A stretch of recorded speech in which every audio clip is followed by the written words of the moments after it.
जो व्यक्ति हमेशा शांत रहता है वह परमानंद में डूबा रहता है, क्योंकि वो अपने मुंह को बंद रखता है।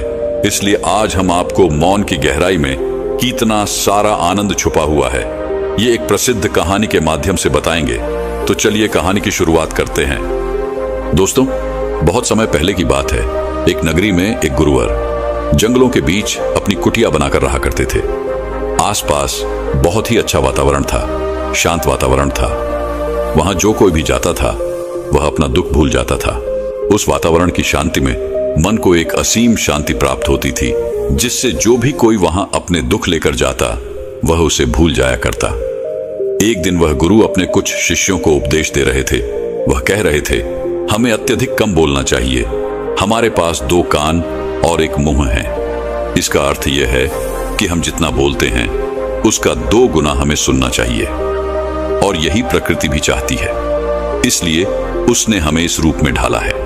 इसलिए इस प्रकृति ने हमें 2 कान और 1 मुंह दिया है। तुमने देखा होगा कि इस प्रकृति में जिस भी पदार्थ की संख्या अत्यधिक है, उस पदार्थ की कीमत उतनी ही कम है, और जो पदार्थ बहुत कम है उसकी कीमत उतनी ही ज्यादा है। और यही नियम हमारी जीभा पर भी लागू होता है। हम जितना कम बोलेंगे, लोग हमारी बातों को उतना ही गहराई से समझेंगे, हमें उतनी ही गंभीरता से लेंगे। वह हमारी बात सुनेंगे, समझेंगे और हमारी इज्जत भी करेंगे। उन गुरु की यह बात सुनकर उन सभी शिष्यों में से एक शिष्य खड़ा हुआ और उसने उन गुरु से कहा है, गुरुवर, आपकी बातों को बीच में काटने के लिए क्षमा चाहता हूं, लेकिन मेरा एक प्रश्न है, क्या मैं आपसे पूछ सकता हूं? इस पर वह गुरुवर कहते हैं, अवश्य पूछो, तुम क्या पूछना चाहते हो? तभी शिष्य कहता है गुरुवर, यदि हम कम बोलेंगे तो हमारी बात सामने वाला किस तरह से समझ पाएगा? इस पर वह गुरुवर कहते हैं, तुम क्या कहना चाहते हो? तभी वह शिष्य उन गुरुवर से कहता है, गुरुवर, मान लीजिए कि मुझे किसी को उपदेश देना है और मैं उस उपदेश को थोड़ा ही बताता हूं, अर्थात कम बोलता हूं, तो भला वह उपदेश उन लोगों को किस तरह से समझ में आएगा? और यदि मैंने उनसे कम शब्द कहे, कम बातें कही, और उन लोगों को वह बात समझ नहीं आई, तो वो लोग मुझे गलत समझेंगे, या फिर यह भी हो सकता है कि वो लोग मेरी बातों का गलत मतलब निकाले। और हमने अक्सर अपने आसपास यह भी देखा है कि जब भी कोई झगड़ा करता है, मारपीट करता है, ऐसे समय पर जो व्यक्ति शांत रहता है, कम बोलता है, लोग उसे डरपोक समझते हैं, उसे मारते पिटते हैं, उसे डरपोक समझकर उसका उपहास करते हैं, अपशब्द कहते हैं, लेकिन वह कम बोलने वाला व्यक्ति उनसे कुछ नहीं कह पाता। इसीलिए है गुरुवर, तो ऐसे समय पर भी क्या हमारा शांत रहना उचित होगा? तभी वह गुरुवर मुस्कुराने लगे और अपने उस शिष्य से कहते हैं, मैं तुम्हें एक कहानी सुनाता हूं। इस कहानी के जरिए तुम्हें तुम्हारे सभी सवालों के जवाब मिल जाएंगी। इस कहानी को बड़े ही ध्यानपूर्वक सुनना और इसे समझने का प्रयास करना। बहुत समय पहले की बात है, एक छोटा सा राज्य था। उस राज्य का राजा अत्यधिक धनवान था। उसके पास किसी चीज की कोई कमी नहीं थी। उसका परिवार, उसका राज्य बहुत फला फूला हुआ था। प्रजा अपने राजा से बहुत खुश थी। प्रजा हमेशा अपने राजा का गुणगान किया करती थी।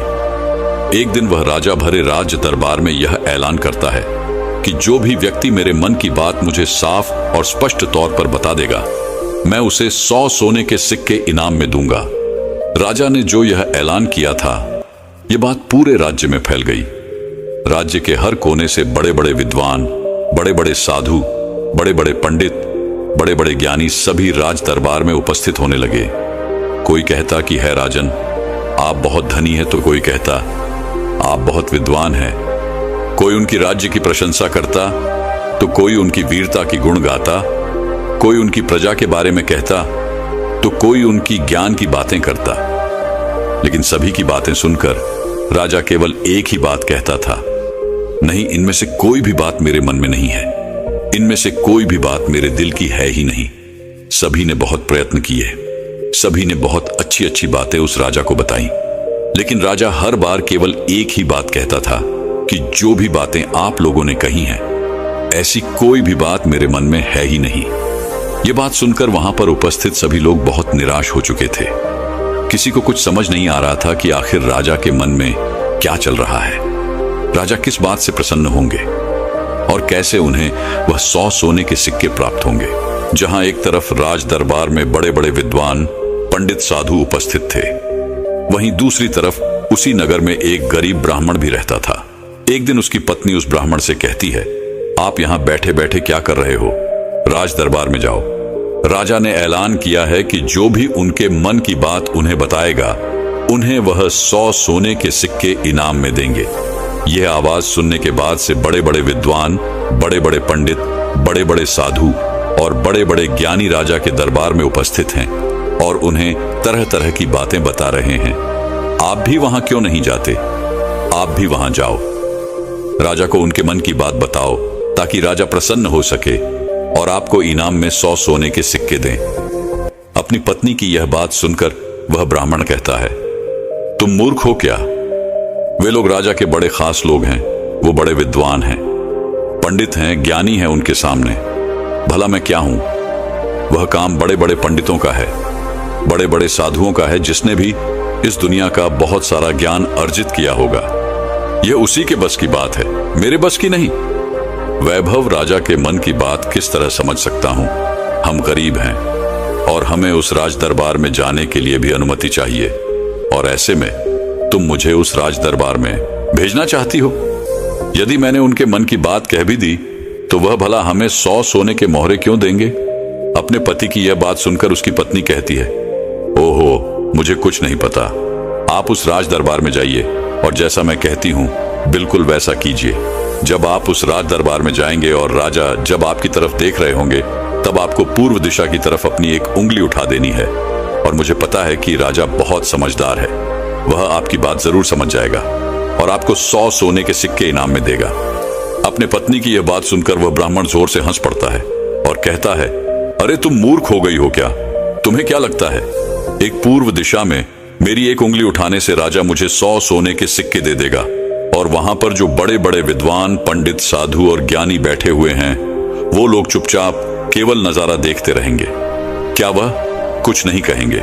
इस पर उस ब्राह्मण की पत्नी कहती है, मैंने आपसे जितना कहा है आप बस उतना कीजिए और आप देखेंगे कि राजा आपको ही 100 सोने के सिक्के इनाम में देंगे।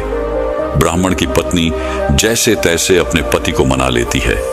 अगले ही दिन वह ब्राह्मण राज दरबार में पहुंचता है। वह ब्राह्मण बहुत ही डरा सहमा हुआ था। इतने लोगों की भीड़ को देखकर वह बहुत डर रहा था, लेकिन वह अपनी पत्नी की बात मानकर उस राज दरबार में उपस्थित खड़ा रहा। जैसे ही राजा की नजर उस ब्राह्मण पर पड़ी, वह ब्राह्मण अपनी पत्नी की बात मानते हुए एक उंगली पूर्व दिशा की तरफ उठा देता है। यदि राजा बहुत प्रसन्न होता है और राजा तुरंत ही उसे 100 सोने के सिक्के इनाम में देता है।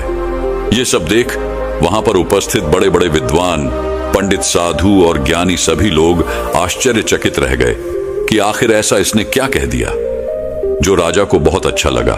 हर कोई यह सोचकर हैरान था कि इस ब्राह्मण ने तो केवल एक उंगली ही उठाई थी और इसे 100 सोने के सिक्के मिल भी गए। यह सब देखकर वहां पर उपस्थित हर कोई अचरज में था और वह ब्राह्मण अपने 100 सोने के सिक्के लेकर अपने घर लौट गया और खुशी खुशी वह 100 सोने के सिक्के अपनी बीवी के हाथ में रख देता है और कहता है, राजा ने मुझे ये 100 सोने के सिक्के इनाम में दिए हैं और जैसा कि तुमने कहा था, मैंने पूर्व दिशा की तरफ केवल एक उंगली ही उठाई थी, लेकिन मैं अब तक यह समझ नहीं पाया कि इसका अर्थ क्या हुआ। उस राजा को मेरी इस एक उंगली से क्या समझ में आया? उस ब्राह्मण की पत्नी उस ब्राह्मण से कहती है, यह सब जाने दो, आपको यह बात बताकर कोई मतलब नहीं। आप बैठ जाओ और कल फिर आपको उसी राज दरबार में फिर जाना है। वह ब्राह्मण कहता है, कल फिर जाना है? नहीं नहीं, मैं नहीं जाऊंगा। वैसे भी आज सभी लोग मुझे घूर घूर कर देख रहे थे। न बाबा न मैं नहीं जाऊंगा। लेकिन जैसे तैसे उसकी पत्नी उसे समझा लेती है। अगले दिन ब्राह्मण एक बार फिर तैयार होता है और अपनी पत्नी से पूछता है, अच्छा बताओ आज मुझे क्या करना है? तभी उस ब्राह्मण की पत्नी कहती है, आज आपको पश्चिम दिशा की तरफ अपनी एक उंगली उठानी है। वह अपनी पत्नी की बात मानकर फिर से एक बार राज दरबार पहुंच जाता है। जैसे ही राजा की नजर उस पर पहुंचती है, वह ब्राह्मण अपनी एक उंगली पश्चिम दिशा की ओर उठा देता है। यह देख राजा एक बार फिर प्रसन्न हो जाता है। वह राजा उन्हें 100 सोने के सिक्के फिर से इनाम दे देता है। यह सब देखकर वहां पर उपस्थित हर कोई बड़ा हैरान थे। हर कोई अचरज में था कि आखिर ये सब हो क्या रहा है। हम यहाँ पर अच्छी अच्छी बातें बता रहे हैं, राजा को तरह तरह का ज्ञान दे रहे हैं, लेकिन राजा उससे प्रसन्न नहीं हो रहे। और यह ब्राह्मण है कि केवल एक उंगली उठाता है और राजा उसकी बातों से खुश हो जाते हैं, उसे 100 सोने के सिक्के ही इनाम में दे देते हैं। और तो और ये कुछ बोलता भी नहीं, चुपचाप आता है, उंगली उठाता है, इनाम लेता है और चला जाता है। हर कोई केवल बस यही जानना चाहता था कि आखिर उस ब्राह्मण को ऐसा कौन सा ज्ञान है जो उनके पास नहीं। अगले दिन फिर से वह ब्राह्मण राज दरबार में आता है और अब की बार वह अपनी उंगली उत्तर दिशा की तरफ उठाता है और अब की बार भी राजा प्रसन्न होकर उसे 100 सोने के सिक्के इनाम में देते हैं। ये सब देख देख कर वहां पर उपस्थित हर बड़ा से बड़ा विद्वान थक चुका था। उन्हें कुछ भी समझ नहीं आ रहा था कि आखिर एक उंगली उठाने से राजा किस तरह से प्रसन्न हो जा रहे हैं। यह बात देखकर हर किसी ने यह तय किया कि अब यदि उंगली उठाने से ही उन्हें इनाम मिल सकता है तो वह राजा के सामने बड़ी बड़ी बातें क्यों करें, बड़ा बड़ा ज्ञान राजा को क्यों बताएं। उससे अच्छा है कि वो सब मिलकर एक ही दिशा की तरफ उंगली उठाएंगे। सभी ने मिलकर यह तय कर लिया था। अगले दिन सुबह सुबह वह ब्राह्मण फिर से राज दरबार में आने के लिए तैयार हो रहा था और वह अपनी पत्नी से पूछता है, बताओ आज मुझे क्या करना होगा। इस पर उसकी पत्नी कहती है, आज आपको कुछ नहीं करना, आज आप घर पर ही बैठे। उस दिन सभी ब्राह्मण, सभी विद्वान, सभी साधु संत वहां पर उपस्थित थे। राजा के आते ही सब खड़े हुए। जैसे ही राजा की नजर उनसे मिली, सभी ने दक्षिण दिशा की तरफ अपनी उंगली उठा दी। यह देखकर राजा को बड़ा क्रोध आया। राजा ने गुस्से में सभी पंडितों को, सभी विद्वानों को कारावास में डलवा दिया। और यह देखकर वहां पर उपस्थित हर बड़ा से बड़ा विद्वान आश्चर्यचकित था। वो हैरान था कि आखिर हमने ऐसी क्या गलती कर दी। जब वो ब्राह्मण अलग अलग दिशाओं में अपनी उंगली उठाता है तो उसे 100 सोने के सिक्के इनाम में मिलते हैं, और आज जब हमने एक साथ एक ही दिशा की तरफ अपनी उंगली उठाई तो हमने क्या गलत कर दिया। भला राजा क्या समझ रहा है? ऐसा कौन सा ज्ञान है, ऐसा कौन सा राज है जो हम नहीं जानते, जिसके बारे में हम में से किसी को कुछ नहीं पता। यह उंगली करने वाला कौन सा नया ज्ञान है जो हमने आज तक नहीं सीखा, जिसके बारे में हम में से किसी को आज तक कुछ नहीं पता। जब उन विद्वानों की पत्नियों को यह पता चला कि राजा ने उन्हें कारावास में डाल दिया है, तब उनकी पत्नी राजा के पास विनती करने आई कि वे उन्हें छोड़ दें, उनसे गलती हो गई। लेकिन राजा ने किसी की एक न सुनी, और जब उन सभी को यह लगने लगा कि राजा उनके पतियों को नहीं छोड़ने वाले, तो वे सभी उसी ब्राह्मण के पास पहुंचे और वहां जाकर वो उनसे विनती करने लगे कि वह उनके पतियों की मदद करे, उन्हें कारावास से बाहर निकाले। राजा ने उन्हें कारावास में डाल दिया है और हमने उनसे कई बार विनती की, आग्रह किया कि वो उन्हें छोड़ दे, उनसे गलती हो गई, लेकिन राजा ने एक न सुनी। इसलिए हम सभी आपके पास आए हैं, कृपया हमारी मदद करें। उस ब्राह्मण ने और उसकी पत्नी ने सारी बातें ध्यानपूर्वक सुनी। उसके बाद उस गरीब ब्राह्मण की पत्नी राज दरबार जाती है, और जैसे ही राज दरबार में राजा की नजर उस गरीब ब्राह्मण की पत्नी पर पड़ती है तो राजा अपनी 2 उंगलियां खड़ा करता है, और तभी वह ब्राह्मण की पत्नी अपने पैर पर ताली मारती है। यह देखकर राजा तुरंत ही अपने अधिकारों को आदेश देता है कि जाओ, उन सभी को कारावासियों से बाहर निकालो। यह सब देखकर वहां पर जो उपस्थित पंडित थे, उनकी हैरानी का कोई ठिकाना नहीं रह गया था। उन्हें यह समझ ही नहीं आ रहा था, क्या आखिर यह कौन सी विद्या है, यह कौन सा ज्ञान है। कभी वह ब्राह्मण एक उंगली खड़ी करता है, कभी राजा 2 उंगलियां खड़ी करता है, और कभी यह ब्राह्मण की पत्नी अपने टांगों पर ताली पीटती है। आखिर ये सब चल क्या रहा है, आखिर ये सब हो क्या रहा है। सभी मिलकर यह तय करते हैं कि इसका जवाब तो हमें वह गरीब ब्राह्मण ही देगा। इसलिए सभी मिलकर उस गरीब ब्राह्मण के घर पहुंचते हैं, और उन सभी पंडितों में से एक पंडित उन गरीब ब्राह्मण से कहता है, आप ही हमें बताइए, यह कौन सी विद्या है जो हम नहीं जानते। आपको भला राजा ने इतनी बार इनाम क्यों दिया, और जब हमने एक दिशा में उंगली उठाई तो हमें कारावास में डाल दिया, और जब हमारी पत्नियां हमें छुड़ाने आई, उन्होंने राजा से विनती की, राजा से आग्रह किया कि वह हमें छोड़ दें, लेकिन राजा ने उनकी एक ना सुनी, और जब आपकी पत्नी उसी राज दरबार में आती है तो उनके केवल एक आदेश पर, उनके केवल एक इशारे पर राजा हमें कारावास से छोड़ देता है। आखिर यह सब हो क्या रहा है? आखिर आपने यह सब कैसे किया? क्या आप हमें भी यह ज्ञान दे सकते हैं? क्या आप हमें भी यह विद्या सिखा सकते हैं? उन सभी की यह बात सुनकर तो ब्राह्मण उन सभी से कहता है, इसमें मैंने कुछ नहीं किया है, ये सब तो मेरी पत्नी का किया धरा है। ये सब ज्ञान तो उसने ही मुझे दिया है और उसने जैसा मुझसे कहा मैं वैसा करता चला गया। तभी वो ब्राह्मण की पत्नी उन पंडितों से कहती है, मैंने पहले दिन अपने पति को कहा था कि वह पूर्व दिशा की ओर अपनी एक उंगली उठाए और उन्होंने बिल्कुल वैसा ही किया, क्योंकि राजा का पूरा राज्य पूर्व दिशा में फैला हुआ है और पूर्व दिशा में उनका यह राज्य अटल रहे, अटल रहे। कुछ यही बात राजा के मन में भी चल रही थी, जो राजा के दिल की बात थी। इसीलिए राजा प्रसन्न हुआ और राजा ने मेरे पति को 100 सोने के सिक्के दिए। दूसरे दिन जब मेरे पति आए तो मैंने उन्हें कहा कि तुम आज के दिन पश्चिम दिशा की तरफ अपनी एक उंगली उठाना, जिसका अर्थ यह था कि आपका राज्य सूरज के उगने से ढलने तक के बीच में आप ही का राज्य रहेगा। यह बात राजा समझ चुके थे, क्योंकि राजा बहुत ज्ञानी है। इसी कारण राजा ने फिर से प्रसन्न होकर मेरे पति को 100 सोने के सिक्के दिए। तीसरे दिन मैंने अपने पति को यह कहा था कि वह उत्तर दिशा की ओर अपनी उंगली उठाए और इन्होंने राज दराबाद में बिल्कुल वैसा ही किया। उत्तर दिशा की तरफ उंगली उठाने का अर्थ यह था कि जिस प्रकार इस राज्य के जो पहले राजा थे उनका राज्य अटल था, ठीक उसी प्रकार आपका राज्य भी अटल रहेगा। और यह बात भी राजा के मन की ही थी, जिस कारण राजा ने प्रसन्न होकर उन्हें 100 सोने के सिक्के इनाम दिए।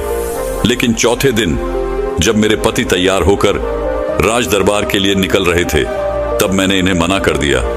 मैंने इन्हें घर पर ही बिठा दिया, क्योंकि मैं जानती थी अब आगे हमें कोई भी सोने के सिक्के नहीं मिलने वाले। उनके मन की जो भी बातें थी वो हमने पहले ही कर दी थी। लेकिन उसी वक्त आप लोगों की मूर्खता के कारण आप सभी ने दक्षिण दिशा की तरफ उंगली उठा दी और इधर तो राजा रावण का राज्य चला गया। उसे मार दिया गया था, इसलिए राजा ने इसे एक गलत निर्देश समझा, एक गलत संदेश माना और आप सभी को कारावास में डाल दिया। तभी उन सभी पंडितों में से एक पंडित यह कहता है कि यह सब तो ठीक है, लेकिन आपने हमें बाहर कैसे निकाला, जबकि राजा ने तो हमें बाहर निकाले से मना कर दिया था। तभी वह ब्राह्मण की पत्नी कहती है, जब मैं अपने हाथों में चारा लेकर राज दरबार पहुंची तो राजा ने 2 उंगली खड़े कर दी और मैं उनका संदेश समझ चुकी थी। इसलिए मैंने अपने हाथों से अपने पैरों पर काली पीटी, जिसका अर्थ यह था कि यह तो केवल जानवरों की जैसे हैं, ये तो केवल खाने वाले हैं।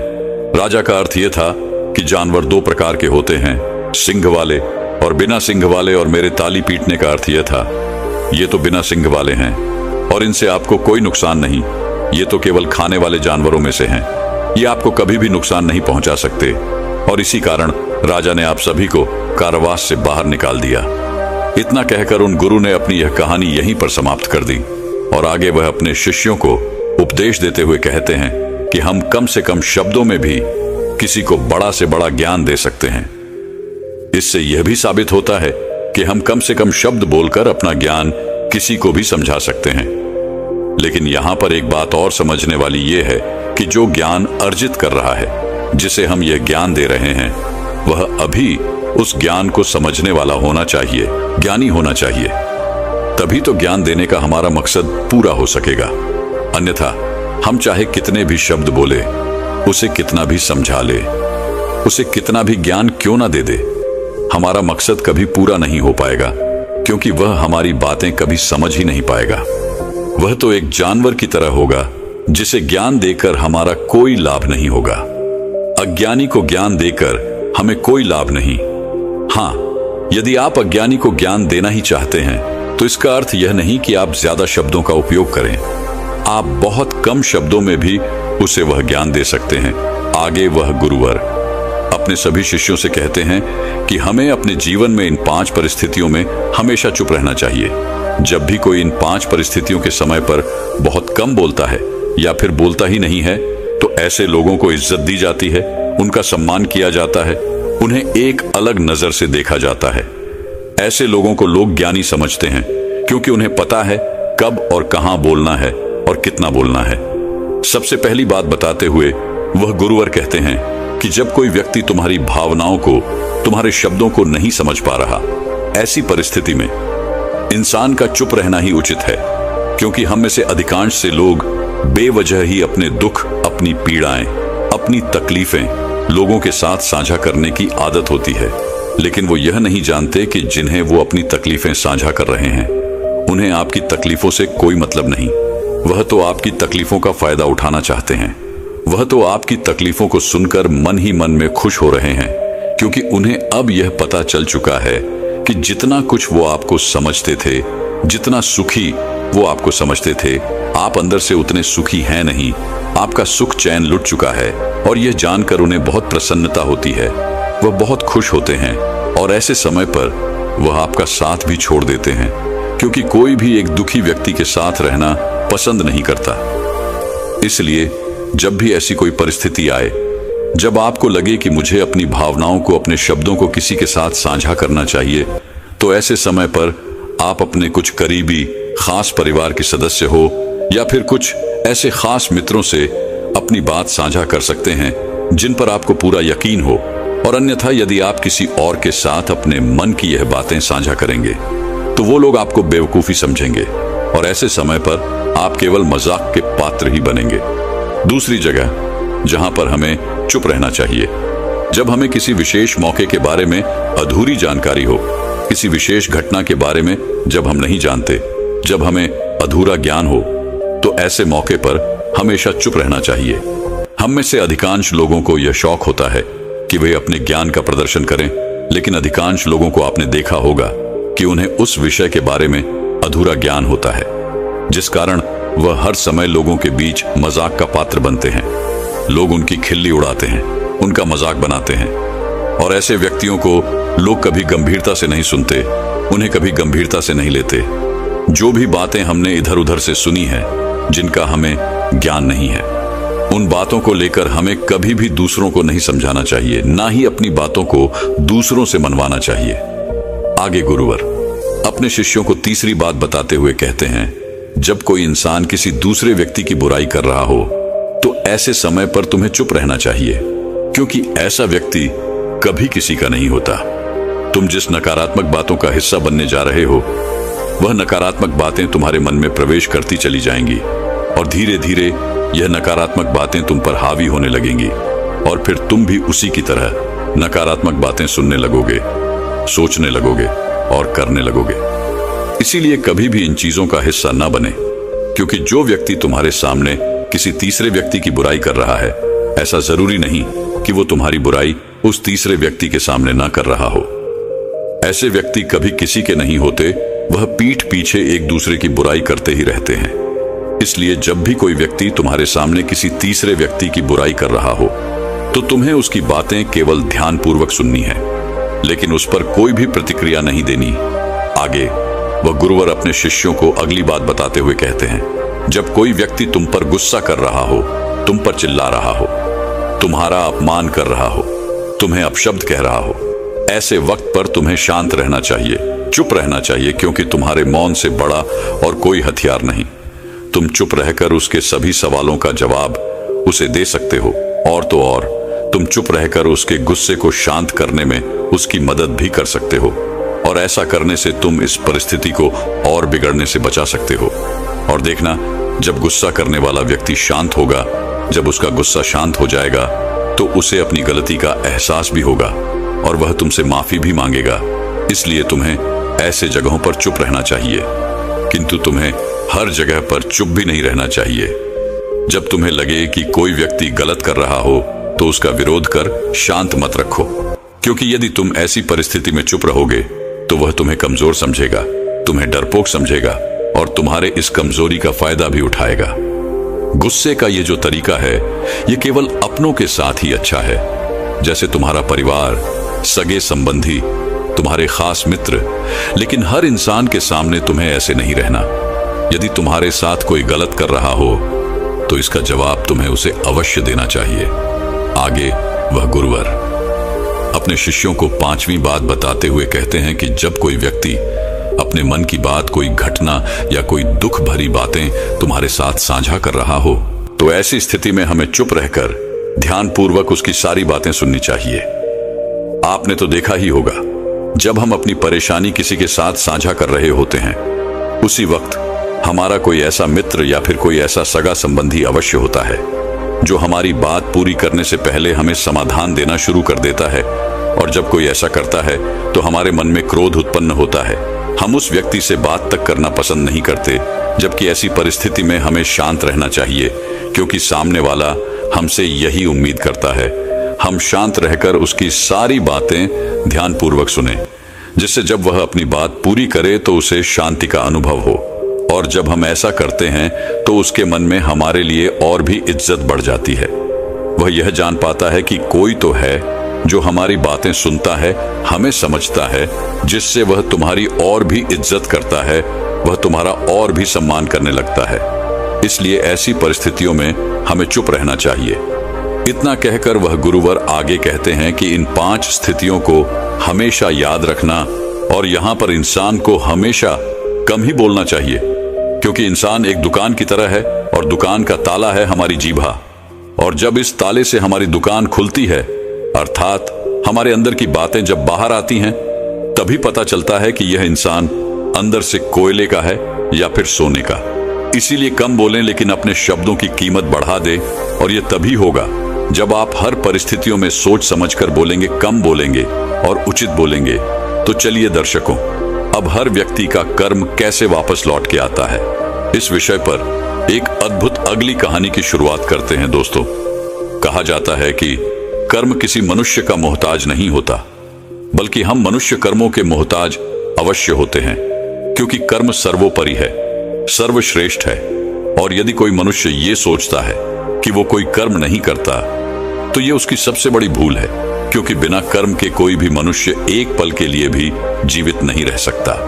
क्योंकि यह संसार इसी तरह से बनाया गया है, और इस संसार में हर एक मनुष्य अपना कर्म अवश्य करता है, वो चाहे या ना चाहे, लेकिन उसे कर्म तो करने ही पड़ते हैं, और ये जरूरी भी है। और ऐसा कोई जरूरी नहीं है कि हर मनुष्य रोज रोज पूजा पाठ करे, मंदिर जाए, दान दक्षिणा दे, बल्कि जरूरी तो यह है कि वो इंसान कुछ ऐसे कर्म करे कि जहां पर भी वो जाए, लोग उसका सम्मान करें, उसका आदर करें। और जो कोई मनुष्य प्रकृति के हर एक नियमों का पालन करता है, वह परमात्मा के करीब होता है। और यदि परमात्मा भी इस संसार में जन्म लेते हैं, तो उन्हें भी इस संसार के नियमों का पालन करना ही पड़ता है। उन्हें अपने जीवन में कर्मों को करना ही पड़ता है। इससे कोई मुक्त नहीं हो सकता, क्योंकि यही इस संसार का नियम है। पर यहाँ पर कर्म भी 2 प्रकार के होते हैं, अच्छे और बुरे। यदि कोई अच्छा मनुष्य है, जिसकी सोच अच्छी है, सकारात्मक है, जो लोगों के प्रति दया का भाव रखता है, वह मनुष्य हमेशा अच्छे कर्म करता है। वहीं पर जिस मनुष्य के अंदर द्वेष है, घृणा है, लालच है, जो लोगों के प्रति ईर्ष्या रखता है, वह बुरे कर्म करने से पीछे नहीं हटता। हमें अपने जीवन में अच्छे कर्मों को अपनाना चाहिए और बुरे कर्मों का त्याग करना चाहिए, क्योंकि हमारे अच्छे कर्म हमें प्रकृति की दिशा में ले जाते हैं, और वहीं पर बुरे कर्म मनुष्य के पतन की ओर ले जाते हैं। कोई भी व्यक्ति हो, उसके अच्छे और बुरे दोनों ही कर्म उसे इसी संसार में भोगने पड़ते हैं। परमात्मा कभी हमें कोई सजा नहीं देते, बल्कि हम जैसे कर्म करते हैं वैसे ही फल हमें मिलते हैं। यदि कर्म अच्छे होंगे तो उनका फल आपको अवश्य मिलेगा, और यदि कर्म बुरे होंगे तो उसकी सजा भी आप ही को भोगनी पड़ेगी। आपके जीवन में भी कई बार ऐसी घड़ी आई होगी जब आपने असमंजस में कोई फैसला ले लिया होगा, लेकिन वह फैसला प्रकृति के खिलाफ होगा। और आप जब यह फैसला ले लेते हैं तो आप इससे संतुष्ट नहीं रहते। आपके मन में एक तनाव रहता है, एक डर रहता है कि हमने जो फैसला लिया है वह सही है या गलत। इसलिए जरूरी यह है कि आप अपने कर्म को समझें, उस पर विचार करें और फिर उसी के अनुरूप काम करें। इस तरह से आप अपने जीवन को बेहतर दिशा दे सकते हैं। आपका जीवन एक बेहतर दिशा की तरफ आगे बढ़ सकता है। जिस सफलता के पीछे हम लगातार भागते रहते हैं, उनके पीछे भी हमारे कर्म ही है। यदि हम अच्छे और सही कर्म करेंगे तो हमें सफलता भी निश्चित तौर पर मिलेगी, क्योंकि वास्तविकता तो यही है, सफलता आपके कर्मों में है, बल्कि फल में नहीं, जो आपको खुशी का एहसास दिलाती है। जो आपको यह अनुभव कराती है कि आपने जो कर्म किए हैं वह अच्छे हैं, जिस कारण आप बहुत अच्छा महसूस कर पाते हैं। और यदि आप अपने जीवन में किसी लक्ष्य का पीछा कर रहे हैं, यदि आप अपने लक्ष्य में आप सफलता पाना चाहते हैं, तो आपको अपने कर्मों पर तो ध्यान देना ही होगा, अपने कर्मों को समझना होगा, क्योंकि ये सारा खेल कर्मों का ही तो है। जिस प्रकार यदि आप किसी लक्ष्य का पीछा कर रहे हैं, उसे पाने की कामना रखते हैं, तो उसके प्रति आपको अच्छे कर्म भी करने होंगे। अन्यथा आप यह सोचते हैं कि केवल सोचने मात्र से आप उस लक्ष्य को हासिल कर लेंगे, तो ऐसा नामुमकिन है। तो दोस्तों, आज की यह जो कहानी है, ये कर्मों के सिद्धांतों के बारे में ही है, और यह सिद्धांत हमारे जीवन में किस तरह से काम करते हैं, इन्हीं के बारे में आज की यह छोटी सी कहानी आपको यह सिखाएगी कि आपके कर्म किस तरह से आपके जीवन पर प्रभाव डालते हैं। एक समय की बात है, एक नगरी में एक महान बौद्ध भिक्षु प्रवचन दे रहे थे। वहां पर सभी लोग उपस्थित थे।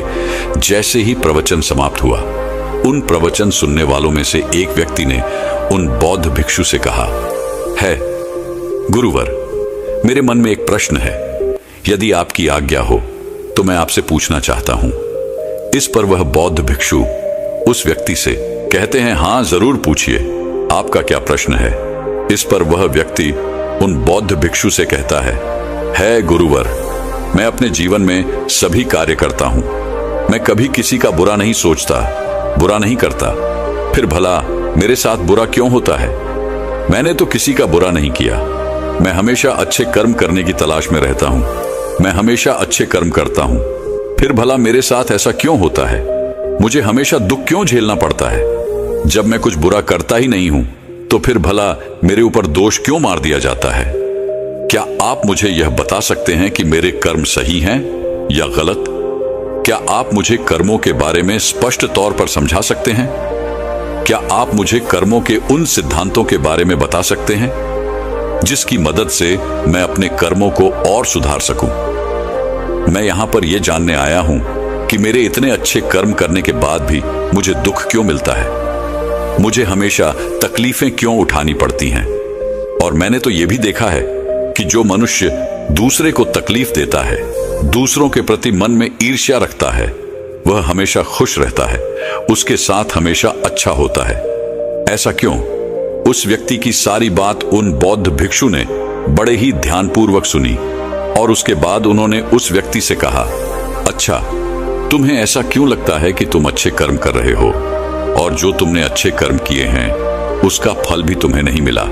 और जैसा कि तुमने कहा, तुमने कुछ ऐसे लोगों को भी देखा है जो बुरे कर्म करते हैं, लोगों के प्रति ईर्ष्या रखते हैं, द्वेष रखते हैं, उन्हें उनके कर्मों का फल बुरा नहीं मिल रहा।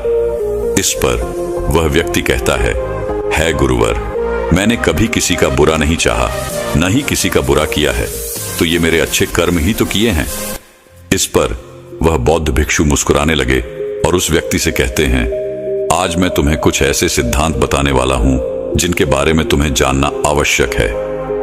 कर्म किस तरह से काम करते हैं और इनका हमारे जीवन पर क्या प्रभाव पड़ता है, ताकि हम अपने जीवन से कुछ सीख सकें, अपने जीवन को एक सही दिशा दे सकें, और हम अपने इस जीवन को अपनी इच्छा अनुसार जी सकें।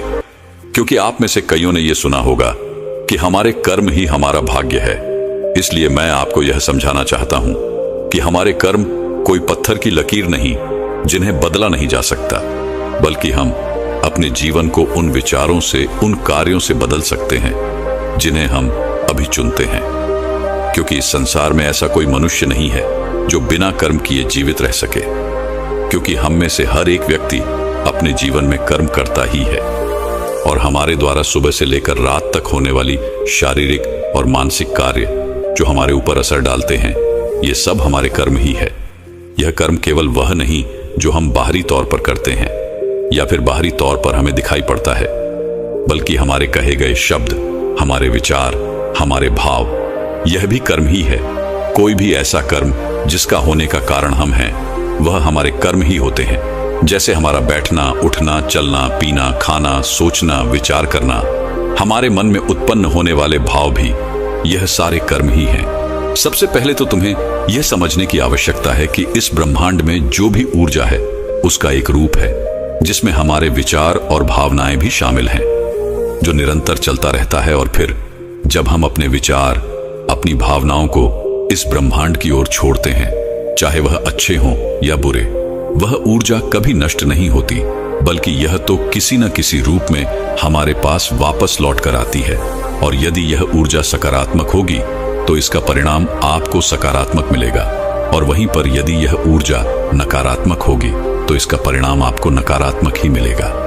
आगे वो बौद्ध भिक्षु उस व्यक्ति से कहते हैं कि मैं तुम्हें अब कर्मों के कुछ सिद्धांत के बारे में बताने वाला हूं। जीने जानने के बाद तुम्हें यह स्पष्ट हो जाएगा कि तुमने अच्छे कर्म किए या बुरे, और यह कर्म हमारे जीवन में किस तरह से असर डालते हैं, हमारे जीवन पर इसका किस तरह से प्रभाव पड़ता है। आगे वह बौद्ध भिक्षु उस व्यक्ति से कहते हैं कि कर्मों का पहला सिद्धांत यह कहता है कि हम जो भी विचार या ऊर्जा इस ब्रह्मांड को देते हैं वह हमारे पास अवश्य लौट कर आती है, फिर चाहे वह सकारात्मक हो या नकारात्मक। यदि तुमने अच्छी ऊर्जा ब्रह्मांड की ओर भेजी होगी तो तुम्हारे पास अच्छी ऊर्जा ही लौट कर आएगी। यदि तुमने नकारात्मक ऊर्जा इस ब्रह्मांड की ओर भेजी होगी तो नकारात्मक ऊर्जा ही तुम्हारे पास वापस लौटेगी, क्योंकि यह ब्रह्मांड अच्छे और बुरे का भेद नहीं समझता। अच्छा क्या है, बुरा क्या है, यह नहीं जानता। अच्छा और बुरा इसकी पहचान करना तो हमें आता है, इसलिए हमें अपने मन में अच्छे विचार रखने चाहिए ताकि आपको अच्छे फल मिल सके। वहीं पर अगर आप बुरे विचार रखते हैं तो उसके होने वाले दुष्परिणामों से भी आपको कोई नहीं बचा सकता, उसे आपको भोगना ही पड़ेगा। कर्मों का दूसरा सिद्धांत यह कहता है, हम अपने जीवन में जो कुछ भी पाना चाहते हैं पहले हमें खुद को उस लायक बनाना होगा। जैसे कि अगर हम दूसरे से यह आशा करते हैं कि वह हमारा सम्मान करें, हमारा आदर करें, तो इसके लिए हमें पहले खुद ही दूसरों का आदर और सम्मान करने आना चाहिए।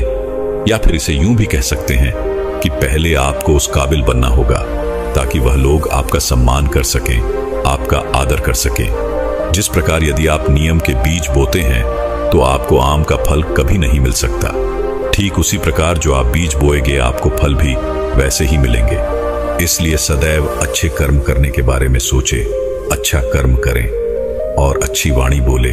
कर्मों का अगला सिद्धांत ये कहता है कि हमारे जीवन में यदि कोई घटना घटित हो जाती है तो वह घटना अकस्मात हमारे जीवन में नहीं आती, बल्कि यह भी हमारे कर्मों का ही फल होता है। जिस प्रकार यदि आप अपने किसी लक्ष्य को हासिल करना चाहते हैं तो आपको अपने लक्ष्य के प्रति तत्पर होना होगा। अपने लक्ष्य के प्रति जिस कार्य को करना है उसे करते रहना होगा। जो मेहनत, जो लगन उस लक्ष्य को पाने के लिए करनी है वो आपको करते रहनी होगी। उस संघर्ष का सामना भी आपको करना होगा, तब जाकर आप कहीं उस लक्ष्य तक पहुंच सकेंगे। क्योंकि हमारा यह जीवन संघर्षों से भरा हुआ है और हमें यदि कोई अच्छी चीज प्राप्त करनी है तो हमें संघर्ष तो करने ही पड़ेंगे। इसीलिए यदि आप अपने जीवन में किसी लक्ष्य को पाने की इच्छा रखते हैं तो अपने जीवन में चमत्कार पर भरोसा करना छोड़ दें और अपनी मेहनत, अपनी काबिलियत पर यकीन करना सीखें। कर्मों का अगला सिद्धांत यह कहता है, आपको सच को स्वीकार करना आना चाहिए। यदि आप उस सच से भागते रहेंगे तो आप कभी भी उस सच को बदलने का प्रयास नहीं करेंगे और ना ही आप उसे कभी बदल पाएंगे। मान लीजिए कि आपको सुबह देरी से उठने की आदत है और यदि आप इस सच को स्वीकार नहीं कर सकते तो आप कभी भी इसे बदल नहीं सकते। वहीं पर अगर आप इसे स्वीकार करते हैं और इसे बदलने की मन में ठान लेते हैं तो आप इसे अवश्य ही बदल कर रहेंगे। इसलिए अपने जीवन में अपने आप से कभी झूठ मत कहिए। आपके जीवन में जो भी कड़वी सच्चाइयां हैं उसे स्वीकार कीजिए, तभी आप उनका सामना कर सकेंगे, उन्हें बदल सकेंगे। इसलिए हमें सच को स्वीकार करते हुए आगे बढ़ना चाहिए। इसके अलावा हमारे पास और कोई उपाय नहीं है। यदि आगे बढ़ते हुए आपसे कोई गलतियां भी हो जाएं, तो इसे स्वीकार कीजिए और उसे सुधारने की कोशिश कीजिए, क्योंकि ऐसे लोग ही अपने जीवन में हर उस ऊंचाइयों को हासिल कर पाते हैं जिनकी वो कामना रखते हैं। कर्मों का अगला सिद्धांत ये कहता है कि अपने जीवन में निरंतर प्रयास करते रहिए, क्योंकि निरंतर प्रयास करते रहना ही वह मार्ग है जिससे हम सफलता को हासिल कर सकते हैं। और यह तभी संभव है जब समय के साथ खुद को बदलने के लिए आप तैयार हो, क्योंकि बदलाव ही इस सृष्टि का नियम है और यह बदलाव किसी और से नहीं बल्कि आपसे शुरू होता है, आपके भीतर से शुरू होता है। यदि आप अन्य लोगों को, बाहर की परिस्थितियों को बदलने की कोशिश करते हैं तो यह करना व्यर्थ होगा, क्योंकि आप अपना समय इस पर नष्ट कर रहे हैं। उसकी जगह पर यदि आप अपने ऊपर ध्यान दें, अपने अंदर ध्यान दें, तो आप उसे अवश्य बदल सकते हैं और अपने समय का सही इस्तेमाल करके आप अपने लक्ष्य तक अवश्य पहुंच सकते हैं। मान लीजिए कि आप कोई ऐसा कार्य करने जा रहे हैं जिसके लिए आपको कड़ी मेहनत करनी होगी, लेकिन आप यह सोच रहे हैं कि कोई आएगा और आपकी इस मेहनत में मदद करेगा, तो ऐसा करना व्यर्थ होगा। बल्कि इसके लिए तो आपको यह करना चाहिए कि यदि आपको उस काम के बारे में कोई भी खास जानकारी नहीं है तो पहले आप उसके लिए जानकारी प्राप्त करें, उसके बारे में सीखें, समझें और फिर उस कार्य को शुरू कर दें। यदि आप समय के साथ अपने अंदर बदलाव करते जाएंगे और निरंतर अपने कार्य पर काम करते जाएंगे तो आप अवश्य ही सफलता को हासिल कर सकेंगे। वह बौद्ध भिक्षु अगला सिद्धांत बताते हुए कहते हैं, आज आपके जीवन में जो कुछ भी आपके पास है, आप चाहे जहां कहीं भी हो, आपके जीवन में जो भी मुसीबतें हैं, जो भी सफलताएं आपने प्राप्त की हैं, ये सब आप ही के कर्मों का फल है। इन सब के लिए आप ही जिम्मेदार हो, क्योंकि आपने ही अपने भूतकाल में कुछ ऐसे फैसले लिए थे जिसका परिणाम या तो आपको बहुत अच्छा मिल रहा है या तो बहुत बुरा। लेकिन हमें इनसे मुंह नहीं मोड़ना चाहिए, बल्कि हमें इन्हें स्वीकार करना चाहिए, इनकी जिम्मेदारी लेनी चाहिए।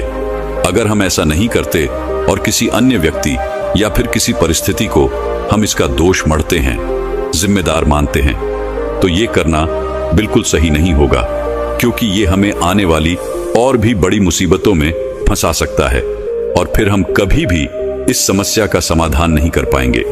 क्योंकि हम में से अधिकांशतः लोगों की यह आदत होती है कि जब हम कोई अच्छा कार्य करते हैं और जब उस कार्य के लिए हमें शाबाशी मिलती है तो हम वहां पहुंच जाते हैं, लेकिन वहीं पर जब हमने कोई बुरा कार्य किया होता है तो हम इसका दोष किसी और के सर मढ़ देते हैं, जबकि हमें ऐसा नहीं करना चाहिए। हमें इसकी जिम्मेदारी खुद उठानी चाहिए। हमारे इस कार्य से जो भी समस्याएं उत्पन्न हुई हैं, उसका समाधान हमें खुद ही करना चाहिए।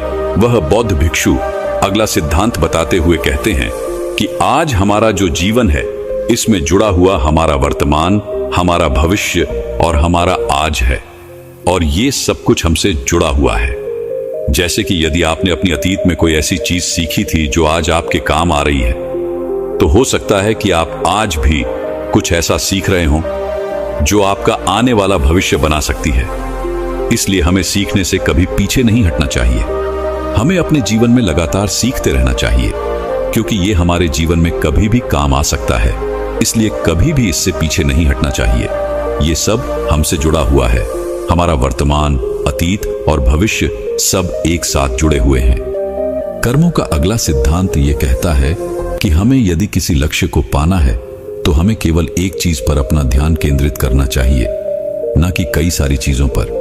जब हम एक साथ बहुत सारी चीजों पर अपना ध्यान केंद्रित करने लग जाते हैं तो हमारे सीखने की गति धीमी हो जाती है और हम फिर किसी भी चीज को सीख नहीं पाते, जो हमारे जीवन में निराशा और नकारात्मकता का कारण बन जाता है।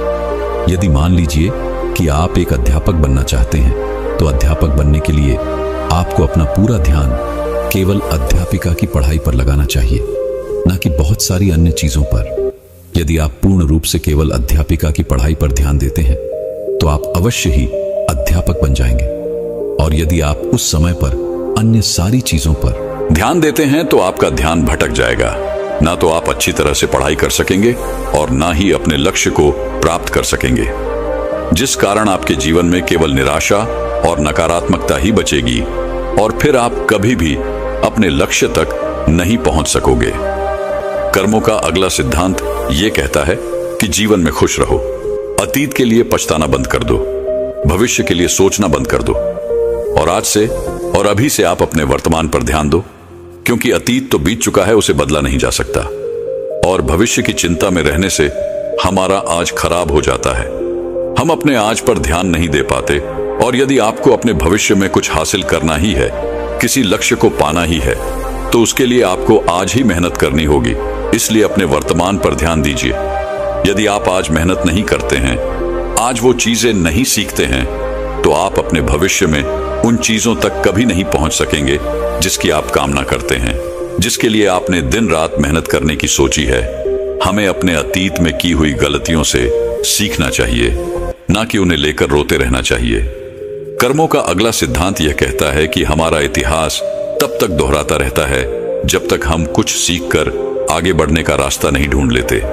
किसी भी काम को बार बार एक ही तरीके से करने पर अलग अलग परिणाम की उम्मीद करना मूर्खता है।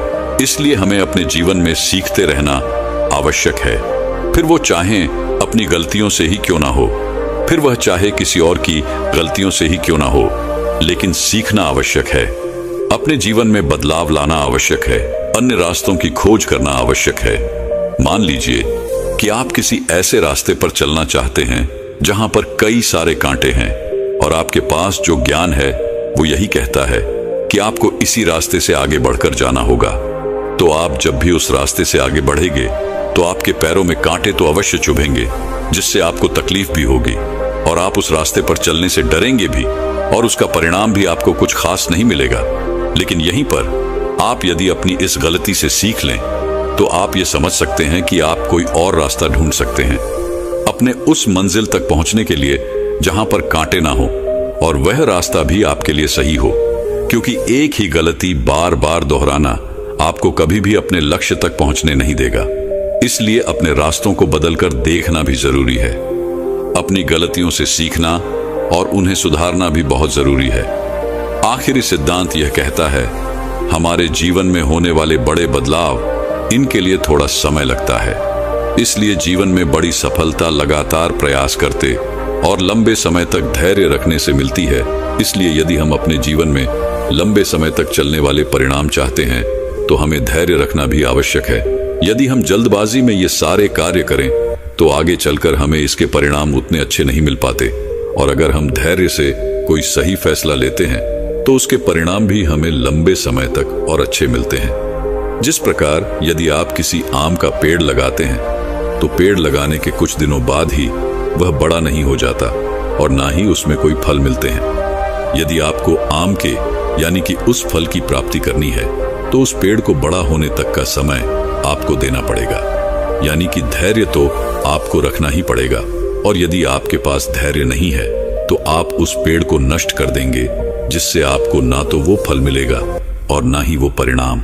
और हम अपने जीवन में भी तो कुछ ऐसा ही करते हैं। जब हम किसी कार्य को शुरू करते हैं तो हम ये सोचते हैं कि हमें जल्दी जल्दी वो परिणाम मिल जाए ताकि हम अपने लोगों को बता सकें, अपने परिवार के साथ वो खुशियां बांट सकें। लेकिन आप ये भूल जाते हैं कि जब हम किसी कार्य को शुरू करते हैं तो उसमें हम बिल्कुल जीरो होते हैं, और 0 से 1 तक पहुंचने में हमें थोड़ा समय लगता है, और 1 से 10 तक पहुंचने में हमें थोड़ा और समय लगता है। लेकिन यह जो समय है, यह जो अनुभव है, यही आपको सिखाता है कि आपके जीवन में जो बड़े बदलाव आने वाले हैं उसके लिए आपको समय देना होगा, आपको ध्यान रखना होगा। तभी आप 0 से लेकर के 10 तक पहुंचने की क्षमता जुटा पाएंगे। और जब हम अपने अंदर वह जज्बा रखते हैं तो एक ना एक दिन हमें सफलता अवश्य मिलती है।